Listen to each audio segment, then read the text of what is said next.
Hello, I'm James Kirby, Managing Editor of Business Spectator, and today I'm talking to Sam Mostyn. Sam is best known, particularly in Victoria, as the first woman commissioner of the AFL back in 2005. More recently, she's become an expert in sustainability. She's a director of Virgin, she's also a director of Transurban, and today we'll talk to her about making a difference in corporate Australia. Sam Mostyn, welcome to Business Spectator's Leadership Series. So climate and change and sustainability has become an abiding passion of yours in the last 10 years, perhaps all your life, but quite obviously so in recent times. Within the boundaries of the nation state, there is very mixed support for this position and for taking this position. Do you think that Australia has taken a leadership position, a genuine leadership position here, or is it fraught with difficulties? It's a very complex issue, and it's the reason why I think the issue is so split across the country and split by industry, split in families. It's a very difficult issue to come to grips with. I do think we're, as a nation, trying to take a leadership role, and I think the support for Kevin Rudd in 2007 was largely around this topic and creating a leadership model for Australia as an economic contributor to the debate on climate change globally. I think where there's been real fault in the system to date has been in the failure to communicate an optimistic, positive message about what really this change is all about. I think we've been mired in the politics of the science and what do you believe and who do you believe. We're mired in the cost side. We haven't talked about how we can reduce the demand side of our electricity base. We haven't talked about in enough detail and with enough clarity to the general Australian population about the upside of what I think we should be doing. And couching that with the significant cost to the economy in 20 or 30 years' time by not acting now. So I don't think that's been communicated at all well. It is a complex message, but I think most people across the economy are confused. And I don't think you can implement major policy reform when your community base is confused. You yourself obviously are capable within your sphere of influence of communicating some of this message. You worked at IAG for a good few years at the insurance company, and that insurance company and the insurance sector actually became prominent as one of the first industry sectors to have a view and to actually speak that it was a fact, for instance, about global warming. More recently, you might tell us what you have been doing, your work in this area. Just to go back on the insurance side of things, I didn't start my life as an environmentalist. I didn't have a natural tendency to the environment, but it was working in an insurance company over a period of time and looking at the hard data of risk that convinced me to get deeply engaged in this debate and to understand much more deeply in a business sense, more so than anything, about what is the risk of inaction on an issue that we can now we understand a lot more about through not just through scientists, but through people who observe the changes across the world. So it was through the insurance lens that I became profoundly interested in this, and I think it's interesting that today it's the global reinsurance companies and insurance industry that's at that forefront of warning communities around the world about the inherent risk in our weather systems, in our population systems, everything that's caught up in this very complex issue. Since leaving IAG, I've been fortunate enough to work with a number of leaders of large corporates who are also interested in this from a combination of risk assessment and opportunity. So I speak to a lot of CEOs and chairmen privately and with their teams around what is this in terms of an opportunity for business to better itself, to build better resilience, to build better leadership capability by tackling some of these issues, which are the most complex that we'll see, I think. The world is now so connected, the issues are connected. These are things that used to be, I guess in the parlance, externalities to running a business. They're now being internalised. And alongside an understanding of why we need to internalise those costs and those risks comes a need for far greater management capability and leadership. So I spend time with the boards that I'm serving on at the moment as part of my role. That includes the Meyer family? Well, I work on the advisory board of Climate Works Australia, which is jointly funded by the Monash Sustainability Institute and the Meyer family. And that's really a campaign to work with the general community on understanding the opportunity side of dealing with our climate risk. It's all about the investment patterns we should be following, the McKinsey curve on how we can abate much of our climate risk, and how we get into that opportunity space of new investments. It's a very useful position to be in. I presume beyond one company like IAG, you're actually now able to bring your views, if you like, to a wider group. Yeah. The other area, of course, that you're known for is as a director. You're a director currently of Virgin and also of Transurban, That's right. two transport companies. Most people would know you, of course, originally from the public. Wider public would know you from the time that you became the first woman commissioner of the AFL back in 2005. Yeah. That's a good while ago, 6 years ago.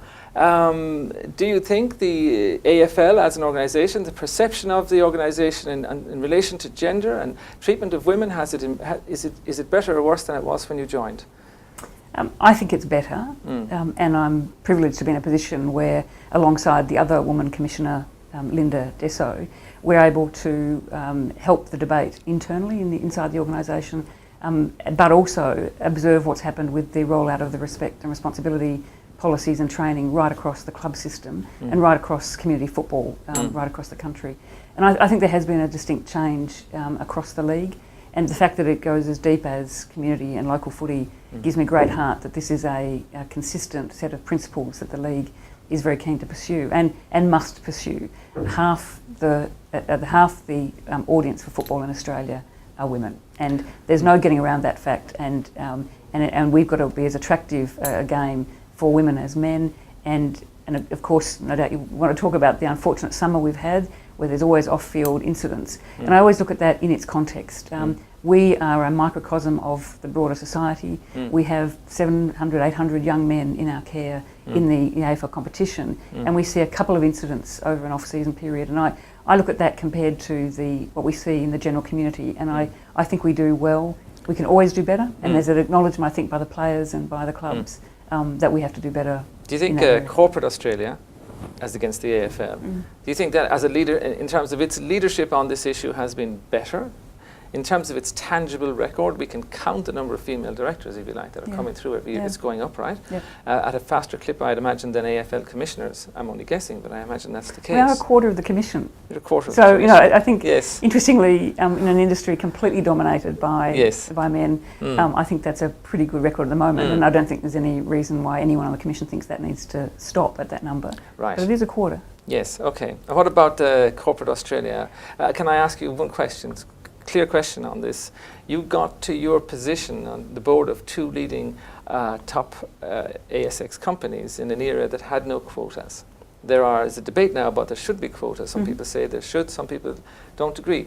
What's your position? So two questions there. In relation to the first one about how's corporate Australia going, I guess a bit controversially, I think actually the football industry is making greater strides in this area because there is a rigorous and honest conversation about what lies behind poor behaviour or poor treatment of women. And the policy is all about the respectful treatment of women and the inclusion of women. And that bottoms out a whole lot of perceived and unconscious biases against women in a way, and you get into a conversation that's very honest and very raw. In the corporate world, my experience has been that we have continued to step around quietly the issue of why women have not been able to make it. There hasn't been the kind of profound discussions that I think we're going to need to have about unconscious biases, about why women choose to leave and not come back if they're during their child-rearing days, what they find uncomfortable or difficult about parochial behaviour or patronising behaviour that they have to experience in order to become leaders and acknowledged leaders in companies. And I think, to come to your second question, it's great that we've now got to focus on women on boards. We've got to have a rigorous and equal focus on women into senior management and go right the way down through an organisation and look at what are the issues that drive the inability for a woman to have same pay for the same job, same opportunities for promotion and acceleration through an organisation if she's the brightest and the best, and what keeps her there and keeps her wanting to be there when the alternatives might be to go off and run her own business, become a consultant, and leave behind all of that stuff that can be terribly difficult. But is a quota a useful way to It will be. I've said, I'm on the record as saying that we can't hope and wish and pray for too much longer for the change to happen and to see far greater numbers. The US had to introduce quotas many years ago. Do you think we should? I think we'll get to a point where a decision will have to be made that if putting more and more pressure onto boards and chief executives hasn't worked well enough, then quotas, I think, will be the stick that is required. I hope we don't get there. I hope that what we're seeing now is the beginning of a consistent and again back to about optimism and opportunity, the opportunity side, that people see that this is actually just a good way to run any organisation. Using half the talent pool productively makes absolute common sense, great business sense. So if it doesn't start to happen of its own accord with all of the other measures that are in place, the ASX, the AICD programs, then I think quotas is where we end up. Okay. I'd rather not, but I wouldn't be frightened of it if that's where we did end up. Earlier in your career, you seem to have worked with some exceptional people. Very young when you were working with Justice Michael Kirby, and you were working with Paul Keating when he was Prime Minister. Do you have heroes as leaders? Do you have people who inspire you? Certainly, and I was very, very fortunate to work with those gentlemen, as you say, early in my career. I have heroes that are historical, so one of my great heroes is Jessie Street. I think the role she played, not just for women but for Indigenous peoples, her views about Australia's place in the world at a time when that wasn't popular, marks her out as one of the great leaders. And then I think about leaders today being in all sorts of industries and maybe not identified as leaders. I think some of our social entrepreneurs, some of those that are investing heavily in the transforming economy, particularly around clean energy, and adapting and adopting to a new way of life, and making good businesses out of them, that inspires me. Is there someone you have in mind that fills that role? There's a man I know in Sydney, Anthony Bettini, who is setting up a completely innovative way of funding the renewable energy sector, and taking a completely novel approach to how we fund innovation in Australia, something that I've always been interested in and have watched us do a fairly poor job at actually exposing the innovative culture that Australia has. And Anthony's doing a remarkable job in the work he's doing with the renewable sector. I think some of in the climate space directly, Sue Lennox, the founder of Ausgreen, is educating young people again on the issues that are now the topics of our generation. So I look at people who have taken a risk on themselves, put themselves out in the marketplace, stand for something, and back themselves, and are inspiring others. Well, on that note, we might leave it. Thank you very much, Sam, for covering those issues for us today. Thank you. It's a pleasure. Thanks, James.